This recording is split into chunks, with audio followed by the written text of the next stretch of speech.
الحمد لله رب العالمين والصلاة والسلام على أشرف الأنبياء والمرسلين نبينا محمد وعلى آله وصحابه أجمعين أما بعد أعوذ بالله من الشيطان الرجيم بسم الله الرحمن الرحيم رب اشرح لي صدري ويسر لي أمري واحلل عقدة من لساني يفقهوا قولي رب زدني علما سامعین اکرام، دینی ملی بھائیوں، بزرگوں اور دوستوں، اللہ رب العالمین کا شکر احسان ہے، فضل و کرم ہے کہ ہمیں اس طرح کے درس کی مجلسوں میں بیٹھنے کی توفیق عطا فرمائیں۔ فللہ الحمد والمنہ۔ آج کے درس کا عنوان ہے المسح علی اعلی الخف واسفلہ، یعنی موزے کے اوپری حصے پر مسح کیا جائے یا نچلے حصے پر مسح کیا جائے، اس کا بیان۔ وَلِلْأَرْبَعَةِ عَنْهُ إِلَّا النِّسَاءِ النبی صلی اللہ علیہ وسلم مسح علی الخف واسفلہ وفی اسنادہ ضعف۔ نسائی کے علاوہ باقی سنن کی چاروں کتابوں میں مغیرہ بن شعبہ رضی اللہ تعالیٰ عنہ سے یہ الفاظ منقول ہیں کہ نبی صلی اللہ علیہ وسلم نے موزوں کے اوپر اور نیچے دونوں جانب مسح کیا۔ اس روایت کی سند ضعیف ہے، اس پر عمل نہیں کیا جائے گا، بلکہ صحیح حدیث ہے کہ موزے کے اوپری حصے پر مسح کیا جائے گا۔ اس حدیث سے معلوم ہوا کہ موزوں پر مسح اوپر اور نیچے دونوں جانب ہونا چاہیے، مگر یہ روایت ضعیف ہے اور صحیح حسن روایت کے مخالف ہے، جیسا کہ اگلی حدیث میں آ رہا ہے۔ ابو داؤد، ترمذی اور ابن ماجہ میں منقول اس روایت کے ضعیف ہونے کی وجہ یہ ہے کہ اس کی سند میں ثور بن یزید ہے جو رجاء بن حیوہ کے واسطے سے بیان کرتا ہے، اور امام ابو داؤد رحمۃ اللہ علیہ کہتے ہیں کہ ثور کا رجاء سے سماع ثابت نہیں، اس لیے یہ روایت ضعیف ہے۔ وعن علی رضی اللہ تعالی عنہ قال لو كان الدین بالرأی لكان اسفل الخف اولى بالمسح من اعلاہ وقد رأیت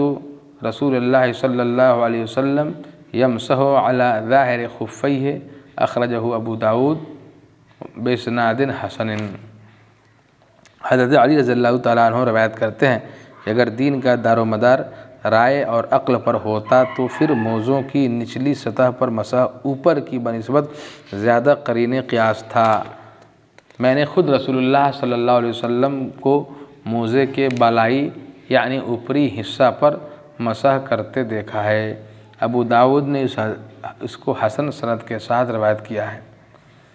اس کا مطلب یہ ہے کہ احکام دین کی بنیاد وحی الہی پر ہے، عقل و رائے پر نہیں۔ اگر عقل پر اس کا انحصار اور دار و مدار ہوتا تو موضوع کی بالائی سطح پر مسح کبھی جائز نہ ہوتا، بلکہ نچلی سطح پر ہوتا، کیونکہ گندگی سے آلودہ نچلا حصہ ہوتا ہے، لہٰذا نص صحیح کی موجودگی میں عقل اور رائے پر عمل کرنا درست نہیں ہے۔ یعنی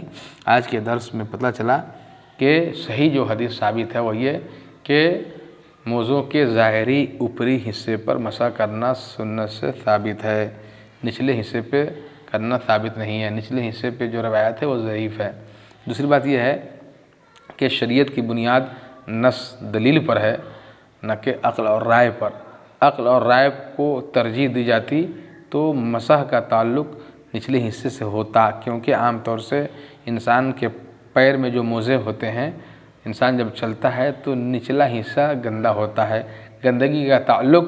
تلوؤں سے ہے، موزوں کے نچلے حصہ سے ہے، لیکن اللہ کے نبی صلی اللہ علیہ وسلم نے خود بالائی حصے پر، ظاہری حصے پر مسح کیا، تو ہمیں اللہ کے نبی صلی اللہ علیہ وسلم کی قول و عمل پہ، فعل پہ عمل کرتے ہوئے ہمیں بھی اوپری اور بالائی حصے پر مسح کرنا ہے، کیونکہ شریعت کی بنیاد نص پر ہے، وحی الہی پر ہے،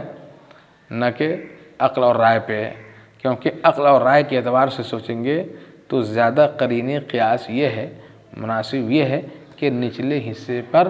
مسح کیا جانا چاہیے، کیونکہ گندگی نچلے حصے پر آتی ہے۔ چونکہ شریعت کی بنیاد وحی الہی پر ہے، دلیل پر ہے، نصوص پر ہے، اس لیے ہمیں بھی وحی الہی، دلیل اور نصوص کو مد نظر رکھتے ہوئے پیارے نبی صلی اللہ علیہ وسلم کے قول و عمل اور سنت پر ہمیں عمل کرنا چاہیے، اور نبی کریم صلی اللہ علیہ وسلم کا قول و عمل یہ ہے کہ مسح موضوع کے اوپری اور ظاہری حصے پہ کرنا ہے۔ اللہ تعالیٰ سے دعا ہے کہ کہ اللہ تبارک و تعالی ہمیں سنت کے مطابق عمل کرنے کی توفیق عطا فرمائے۔